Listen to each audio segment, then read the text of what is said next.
I was just talking about the video with like across the street, the neighbors, the garage, and the truck. If you look at that video, it's like flash, flash, flash, flash, flash. It's like cartoon drawings, and you can't always make out what they are. But the important thing is it's not my job to tell you what it is because I didn't create that shit. There's numerous styles of projections in those videos. A lot of the styles of projections that have been like the craziest and the weirdest, I've never been able to capture properly. Sometimes when I put the video camera at it, it captures more color. Sometimes to me it doesn't even look like color. Sometimes it almost looks like a burn-in, like a little flash of burn-in. Almost looks like a silver or a white or a black, where you almost can't even see it. And it's like almost like tracers or something. And then I see that and I'm like the wall has like this shiny stuff on it, and it's like that. And then I put the camera on it, and the camera picks up more colors to it. It's a Samsung, so it's more saturated. And sometimes it picks up additional noise or twack, as we came to call it, because I'm trying to capture the twack that I see, and it captures more twack. Or it can't capture it exactly, and it captures it in a different way. The focus is different in my eyes.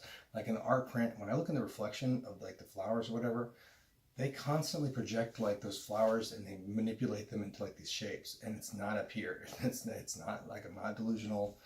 It never picks it up quite exactly, but I have some photos. I might do a video of it, and it always looks like people or something like that, and they always change.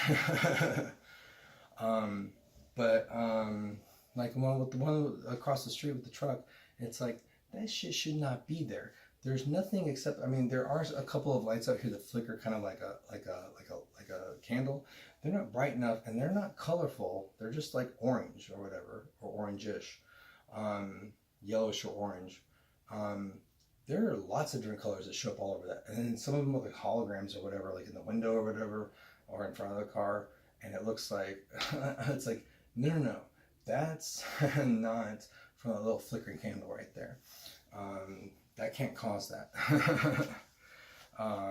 And I've captured similar footage when I wasn't even in the same place with those candles. I've captured it in the daytime too, when it's on the walls, and it's like it's really rapidly changing animations. When I do it above the roof, that's one of the few times where I point it up there and I don't know what I'm going to capture, but I still see something. I still see the noise. I never just point it at the wall or I point it at something and I'm like, let's capture something and then look at the footage later. And by the way, it's a Galaxy Note 8. It's like one of the best cameras in the phones that you could get at least a year ago. But it's a very good camera. And even in low light, it's pretty damn good. It's not the best in low light. But like whenever I remember getting noise in my shittier cameras from the older days, even on my digital camera that was like 1.3 megapixels, whoa, it was still like $850 back in the day.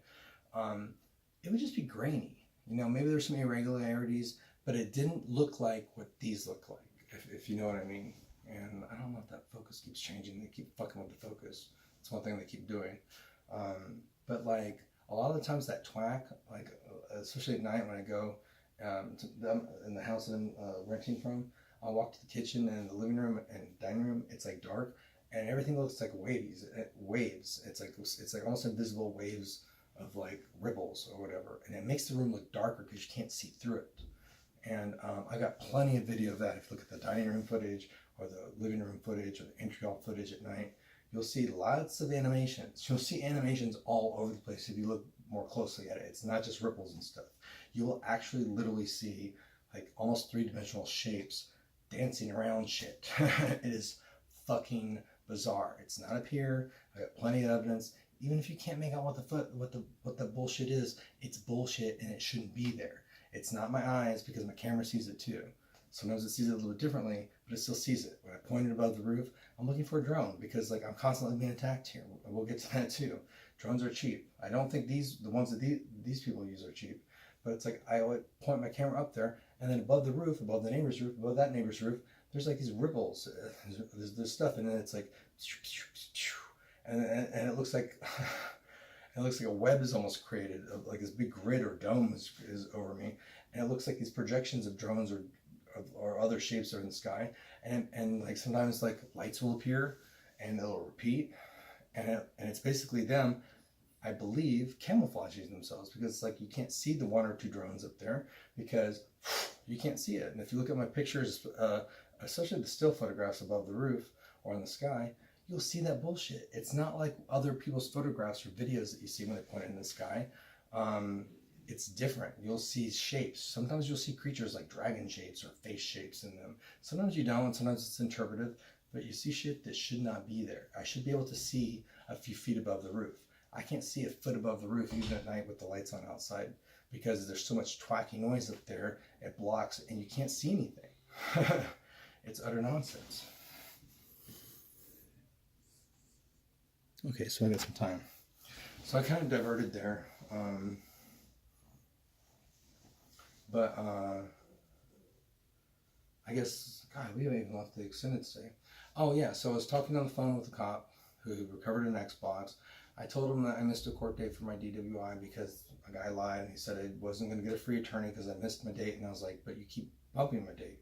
He's like, well, that's what happens when you believe what's on the internet, their court docket page, which they did get bumped. And he was like, that's what happens when you believe what's on the internet instead of that little piece of paper that we gave you when you left jail. And I was like, but I'm checking your docket. If I had shown up, it would have been for no reason because you bumped my court date, which was true. They bumped it twice, because that's what they do. They just bump you, and they waste everybody's fucking time.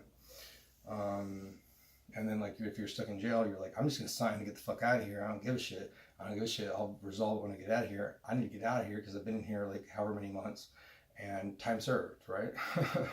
It's utter nonsense. That I am one of those statistics that pled guilty just to get out, just because I didn't want to stay in there any longer because it would have been time served. And I was like, they've already ruined my life anyway. I'll figure this shit out outside. And they were torturing me in jail anyway. And they had some sketchy officers in jail, especially in downtown Booking. You have a lot of sketchy, unscrupulous officers there. I don't know if they're with them, but I'm pretty sure a lot of them are because they did some things that were super they were immoral. They shouldn't have done them. Were they criminal? Well, I mean, if they were with these people, they were. But there are things that like you couldn't complain about to someone else and have them look into it because you'd seem like a crybaby or something. But they were like, no one would have ever done that. You were basically letting me know, hey, I'm fucking with you and I'm with them and we're still fucking with you after we fucked you over. Little do they know, these people, after they get sketchy civilians or officers to do their dirty work because they don't want to be known, they don't want their faces or names being known, so they get these people to like fuck you over or fuck with you after you've been fucked over and fuck with you some more. These people actually try to push the victim to retaliate and seek revenge against that person in a very extreme manner. They tried to get me to go hold my doctor's office hostage, which I can understand someone kind of going towards, at least confronting them in person, and then like, well, what happens if they say no? And they'd be like, I can totally see a less stable person doing that. I can totally see that. But I'm like, you stupid bitches, like helped these people who are terrorists, so you're gonna be known for aiding a terrorist group for one thing, and these people basically marked you for death, trying to push the victim to go after you and manipulate you subliminally and not so subliminally. And they basically like do that. And it's like, it doesn't require that much pushing anyway for someone that's been wronged. And they only know 1 or 2 or just a few people that fuck them over because it's like, they don't show their faces, but these other sketchy people show their faces and they let you know that blatantly. They also throw honorable, innocent officers that they made look sketchy, that were probably just totally innocent officers unbeknownst to the victim, but I can see any victim making that mistake because they can fuck with your perception. And it's like they throw them under the bus too. They basically risk the lives of every Austin police officer and every sheriff officer, Travis County sheriff officer as well, and a lot of civilians too. It's like, oh my God, and I'm the criminal, and like, but these people are like terrorists, and I'm still suffering from them. So in the next video, we'll finish the extended stay and do Studio 6.